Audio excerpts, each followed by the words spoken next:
మరి ఈరోజు మెదక్లో ఉన్న నర్సింగ్ కాలేజ్ని విజిట్ చేయడం జరిగింది. మరి గత వారం రోజులుగా వాళ్ళకు అనేక ఇబ్బందికరమైన పరిస్థితులు వస్తాయని చెప్పేసి మా దృష్టికి రావడం జరిగింది. స్టూడెంట్స్ కూడా మా దృష్టికి తీసుకురావడం జరిగింది.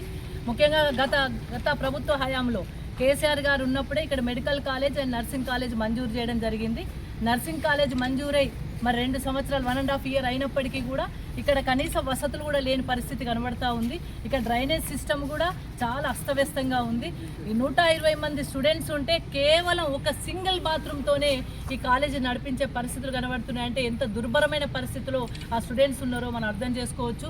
కుళ్ళిపోయిన కూరగాయలు తీసుకొచ్చి వంట చేసి వాళ్ళకు ఆ భోజనం పెట్టడం వల్ల చాలామంది పిల్లలు అనారోగ్యంతో బాధపడే పరిస్థితి వస్తూ ఉంది. అదనంగా మెస్ ఛార్జెస్ కూడా వసూలు చేస్తూ ఉన్నారు. అదేవిధంగా వాళ్ళకు ఎటువంటి సౌకర్యాలు కల్పించకుండా కాస్మెటిక్స్ ఛార్జెస్ కూడా వేస్తూ ఉన్నారు. ఏమన్నా అంటే బెదిరించడం, వాళ్ళను అనేక రకాల ఇష్టమైన తిట్టడం అనేది జరుగుతూ ఉంది. కాబట్టి వాళ్ళు బయటకు చెప్పుకోలేని పరిస్థితి కనబడింది. మరి 1 వీక్ నుండి కొద్దిగా సమాచారం వచ్చిన తర్వాత మేము కూడా కాలేజీకి రావడం జరిగింది. ఈరోజు డిఎండి గారు విజిట్ చేస్తున్నారని తెలిసి వారికి ఒక తెలంగాణ ద్వారా మీడియా ద్వారా నమస్తే తెలంగాణ ద్వారా విషయం బయటకు రావడం వల్ల నమస్తే తెలంగాణ యాజమాన్యాన్ని కూడా ధన్యవాదాలు తెలియజేస్తూ నమస్తే తెలంగాణ మీడియా ద్వారా మాకు పత్రిక ద్వారా మాకు ఈ సమాచారం అందిన వెంటనే మరి ఇక్కడ డిఎంఈ గారికి కూడా ఒక రిప్రజెంటేషన్ కూడా ఇవ్వడం జరిగింది.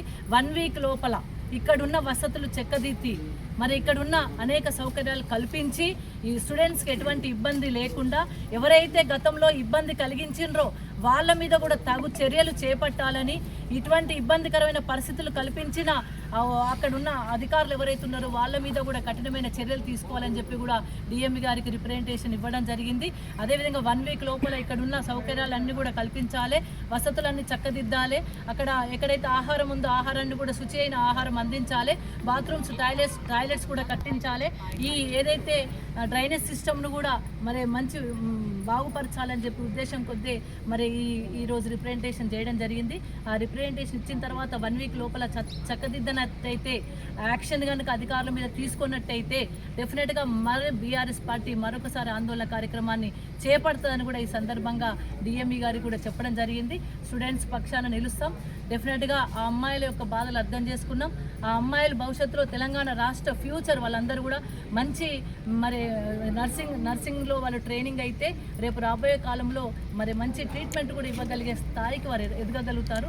అలాంటి స్టూడెంట్స్ని ఈ విధంగా ఇబ్బంది పెట్టడం కరెక్ట్ కాదు. ఎడ్యుకేషన్ సిస్టాన్ని బాగుపరచాల్సిన అవసరం ఉంది.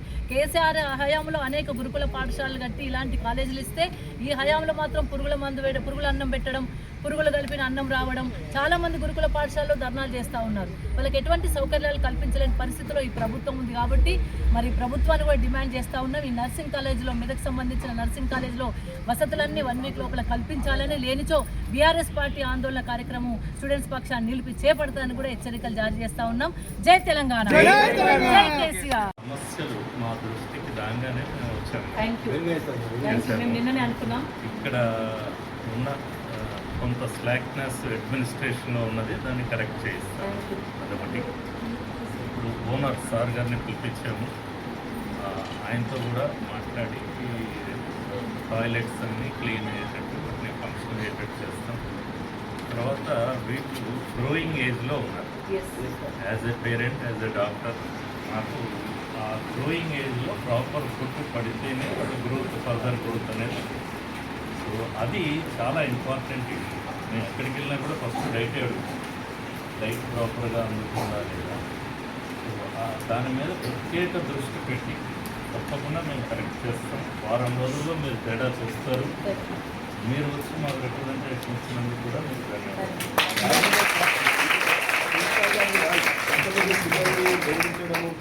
వాళ్ళ మీద మీరు ఎంత మంచి మనసుతో తీసుకుంటారు. ఒక పేరెంట్గా మీరు మంచి ఫుడ్ ఇవ్వాలి, మంచి వసతి ఇవ్వాలి. ఇంతమంది కన్నా తల్లిలాగా చూసుకోవాలి. ఆ విషయం వచ్చి మాట్లాడి పిల్లలను జరిగించడం నాకు కనుక ఇమీడియట్ యాక్షన్ తీసుకోవాలి.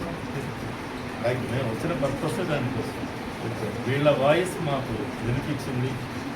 సో స్టూడెంట్స్ అందరూ వాళ్ళు ఇచ్చిన వాయిస్ మంత్రి గారు, సెక్రటరీ గారు మాకు ఇన్స్ట్రక్షన్స్ ఇచ్చి వారి ఇన్స్ట్రక్షన్స్తోనే వచ్చాము.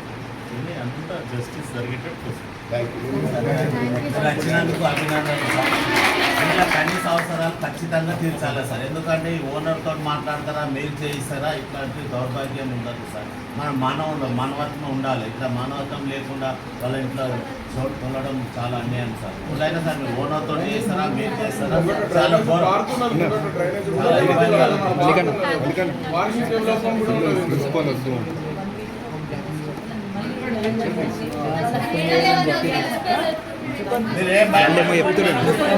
స్టూడెంట్స్ ఏమో చెప్తారంట, స్టూడెంట్స్ చెప్తారంట.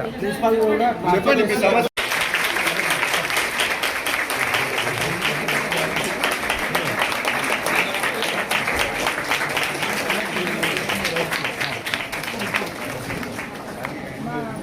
వాళ్ళ సమస్యలు ఆల్రెడీ మీరు వింటున్నట్టున్నారు.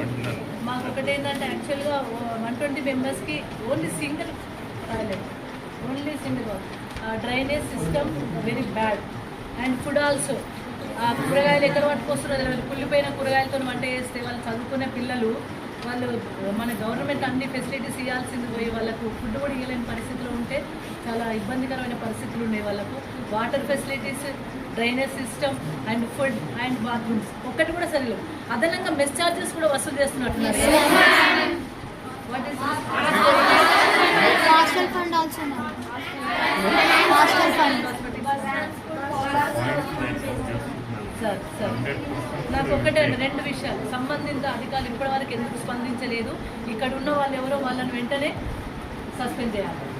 ఎందుకంటే అంత ఇబ్బందికరమైన పరిస్థితులు కలిగిస్తూ కూడా అందరు గర్ల్స్ అండి వీళ్ళు రేపు ఫ్యూచర్, మన స్టేట్ ఫ్యూచర్ను వాళ్ళు ఆ విధంగా ఇబ్బంది పెడితే ఇంకా వాళ్ళు ఏం చదువుకుంటారు? మంచి వసతి కాదు, మంచి హయాంలో చదువుకోవాలి. వాళ్ళు ఏదైనా చదువుకునే రేపు వాళ్ళు ట్రీట్మెంట్ ఇచ్చే విషయంలో కూడా వాళ్ళ మెంటల్గా అంత పీస్ ఉండాలి. వాళ్ళు చదువుకునే విషయంలో ఉండాలి, రేపు ఆ విధంగా ఉండాలి. ఆ విధంగా లేక ఇబ్బంది కలిగిస్తూ ఉన్నారు. కాబట్టి డెఫినెట్గా వీళ్ళకి ఇంత ఇబ్బంది కలిగించిన వాళ్ళని సస్పెండ్ చేయాలి, వెంటనే వసతులు కల్పించాలి. ఇక్కడ టాయిలెట్స్ కానీ, వాటర్ కానీ, అదే మెస్ ఛార్జెస్ అవన్నీ అదనంగా వసూలు చేస్తున్నారు. అట్లాంటి ఏముండకుండా చూడండి. 1 వీక్ లోపల ఇవన్నీ కూడా చేయాలని చెప్పి మేము రిక్వెస్ట్ చేస్తున్నాం. ఆఫ్టర్ 10 days మళ్ళీ వస్తాం మేము. వచ్చి స్టూడెంట్స్తో కూర్చుంటే ఏ విషయం ఇబ్బంది ఉన్నా ధర్నా ఇస్తాం. అది కూడా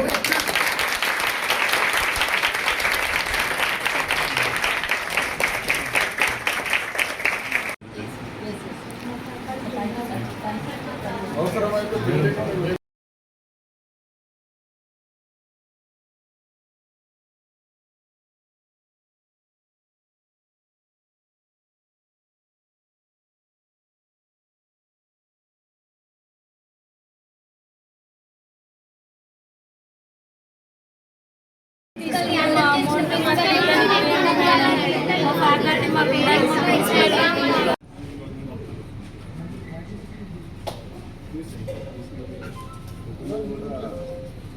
ఉన్న పరిస్థితులు వసతులు ఉండాలంటున్నారు. ఇక్కడ ఒకసారి మాట్లాడుకోవాలి. వాళ్ళ మీద కూడా మరి ఇట్లాంటి ఇబ్బందికరమైన పరిస్థితులు వస్తున్నాయి సార్. వాళ్ళు కూడా భయపెడుతున్నారు, పిల్లల్ని ఇబ్బంది పెడుతున్నారు, ఇష్టం వచ్చినట్టు మాట్లాడుతున్నారు. అంటే వారి మీద కూడా యాక్షన్ తీసుకుంటాను మనం మాట చేసి డెఫినెట్గా 10 days తర్వాత మళ్ళీ వస్తాం. ఎటువంటి ఇబ్బంది ఉన్నా మళ్ళీ మాకు తెలియజేయండి. డెఫినెట్గా మీ అందరిని కలుసుకొని మీకు ఏ ఇబ్బంది ఉన్నా మళ్ళీ అంటే ఎంతవరకైనా సరే మళ్ళీ మీకు ఇబ్బంది కలిగిస్తే మాత్రం డెఫినెట్గా వాళ్ళ మీద చర్యలు తీసుకునేంత వరకు మన పోరాటం అవ్వదు.